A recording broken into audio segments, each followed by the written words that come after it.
Hello everyone, in this video we are going to show you guys how to curl hair and how to help our guests curl their own hair. So the first step is heat protectant. You always use heat protectant to make sure you're protecting your hair from the curling iron or the smoothing iron. And then you section the hair.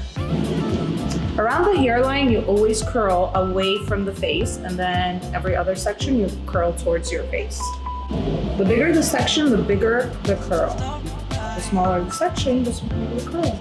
The number one mistake that people do when they're curling their hair, they're not sectioning. So not sectioning your hair will give you uneven curls and it will make your job harder. After that, you are going to hairspray your curls after every section. So there is no desired length of time for curling your hair. The higher the density, the longer it will take you to curl your hair. The lower the density, the less time it will take.